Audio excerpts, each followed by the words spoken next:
দেখো, আমি নিরপেক্ষভাবে আর দায়িত্বের সাথে বলছি যে শবে বরাতের ব্যাপারে যতগুলো রেওয়ায়েত আছে বিভিন্ন হাদিসের কিতাবে, যাই রেওয়ায়েত এসছে শবে বরাতের ব্যাপারে তা সবগুলোই কিন্তু জয়ীফ, আর কিছু তো জালো।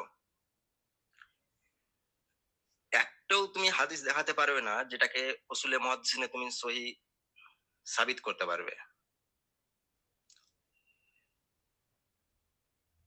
আর শুধু জয়ীফই না, রেওয়ায়েত গুলো রেওয়ায়েত গুলোর ব্যাপারে মুহাদ্দিসিনদের কমেন্ট যদি তুমি দেখো তো দেখবে যে ওরা এগুলোকে সব জয়ীফুন জিদ্দান, মানে ইন্তেহাই দরজার জয়ীফ বলে উল্লেখ করে, লাস্ট কোয়ালিটির জয়ীফ একদম। তো সঠিক এবং সহি কথা এটাই যে শবে বরাতের ফজিলতের ব্যাপারে তো কোনোভাবে হাদিস থেকে কিছু সাবিত করা যায় না। মানে শাবান মাসের 15 তারিখে যে রাত, যেটাকে আমরা শবে বরাত বলে জানি সাবকন্টিনেন্টে, তো এই ফজিলতের ব্যাপারে তুমি কোনো কিছু সাবিত করতে পারবে না হাদিস থেকে। এবার যখন ধরো যে কোনো ভাই বন্ধুকে আমরা এই কথাগুলো বলি যে ভাই এই হাদিসগুলো তো সাবিত নেই, ঠিক আছে কিনা, তো ওরা একটা জিনিস আমাদেরকে বলে আর কি, ঠিক আছে কিনা, যে ভাই বড় বড় আইম্মা আছে বা মুহাদ্দিস আছে যারা আবার এই হাদিসগুলোকে সহিহ বলেছে। তো এর অ্যাকচুয়ালি কারণ হচ্ছে যে যে সমস্ত আইম্মা একরাম এই রাতের ফজিলতের কায়েল আছে বা এই রওয়ায়াত গুলোকে সহি বলেছে, তারা বলে যে যদিও হাদিসগুলোর সবগুলো সনদই জয়ীফ, কিন্তু হাদিসের সনদের সংখ্যা যেহেতু অনেক, ঠিক আছে, সনদের সংখ্যা বেশি হওয়ার কারণে, কাসরাতে তুরুকের কারণে তারা এটা বলে যে সবগুলো মিলে হাসান পর্যায়ে পৌঁছে যাচ্ছে। কিন্তু এখানে ব্যাপারটা হলো যে হ্যাঁ, মুহাদ্দিসিনদের মধ্যে এ একটা মানে ফ্যাক্টর কাজ করে, ঠিক আছে, যে কোনো বিষয়ে যদি হাদিস জয়ীফ থাকে, ঠিক আছে কিনা, আর যদি কোরআনের বা সহিহ হাদিসের বিরুদ্ধে ওটা না যায়, আর ওর তুরুকের সংখ্যা অনেক বেশি হয়, কাসরাতে তুরুক থাকে, তাহলে ওটাকে অনেক সময় হাসান পর্যায়ের মেনে নেওয়া হয়।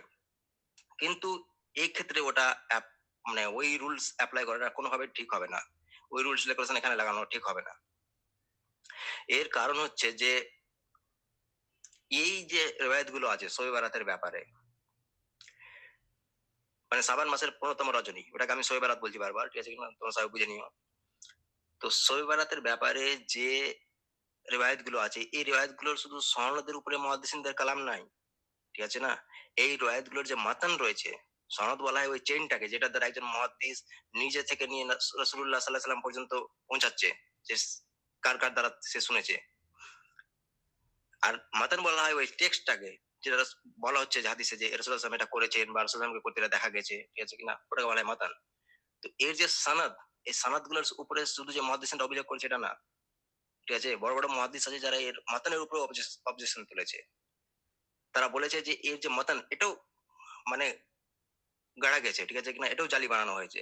আর ওরা তোমার এটাকে কোরআনের বিরুদ্ধে বলে। ওরা বলে যে আমাদের যে অ্যাকচুয়াল রাত যেটা ফজিলত এসছে, লাইলাতুল কাদার যেটা, ঠিক আছে না, সেই রাতের ফজিলতকে কমানোর জন্য এই যে তোমার রেওয়ায়েত গুলো, এই রেওয়ায়েত গুলোকে বানানো হয়েছে। তো এরকম এক মানে কি বলে রেওয়ায়েত, যে রেওয়ায়েত গুলোর সনদের সাথে সাথে মাতানের উপরে অবজেকশন আছে মুহাদ্দিসিনদের পক্ষ থেকে, সেই রেওয়ায়েতকে তোমার কি বলে যে শুধু কাসরাতে তুরুকের কারণে হাসান হিসাবে অ্যাকসেপ্ট করা এটা ঠিক হবে না। আর একটা কথা এখানে আমি বলতে চাই যে তোমার রেওয়ায়েত থাকা আলাদা জিনিস, ঠিক আছে, কিন্তু আমল থাকা আবার আলাদা জিনিস। তুমি যদি আমলের দিক থেকে দেখতে চাও, তাহলে তুমি দেখতে পাবে যে শোয়েব আলাতের আমল করা শুরু হয়েছে প্রথম তাবেঈনদের জামানা থেকে। তুমি একজন সাহাবীও খুঁজে বার করতে পারবে না এরকম, ঠিক আছে, যাতে তুমি প্রমাণ করতে পারবে যে শোয়েব রাতের মানে শাবান মাসের 15 তারিখে রাতে সে কোনো স্পেশাল আমল করতো বা এই রাতের কোনো ফজিলতের কাইল ছিল। স্বাভাবিক কথা যে কাইল থাকলে তো আমল করবে না, কাইল নেই তার মানে আমল আমল করবে না, এটা জেনারেল কথা। তো কোনো সাহাবীদের থেকে তুমি এরকম কিছু প্রমাণ করতে পারবে না। হ্যাঁ, প্রথম পারবে তুমি তাবেঈনদের থেকে, কিন্তু কিছু তাবেঈন ছিল যারা এই রেওয়ায়েত গুলোর ভিত্তিতে এটাকে এই রাতটাকে ফজিলতপূর্ণ মনে করতো। আবার কিছু তাবেঈন ছিল ওরা বলতো যে না, এই রেওয়ায়েত গুলো সব জালি আছে, ওরা এটাকে বিদাত বলতো।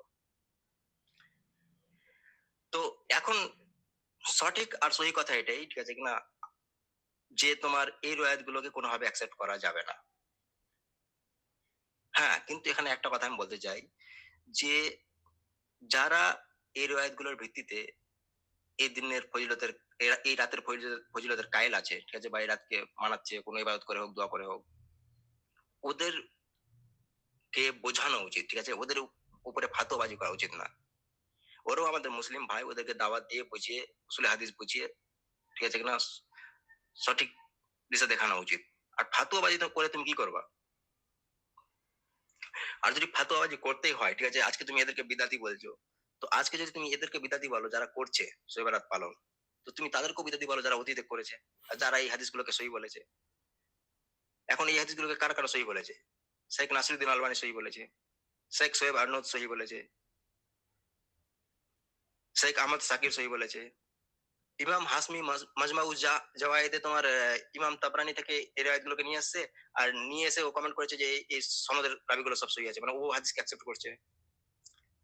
ইমাম ইবনে তাইমিয়া এই রাতের ফজিলতের কায়েল আছে।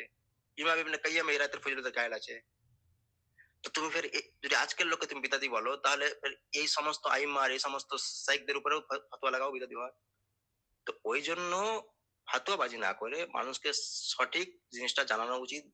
ভালো পন্থায় দাওয়াত দেওয়া উচিত, বোঝানো উচিত, ঠিক আছে কিনা?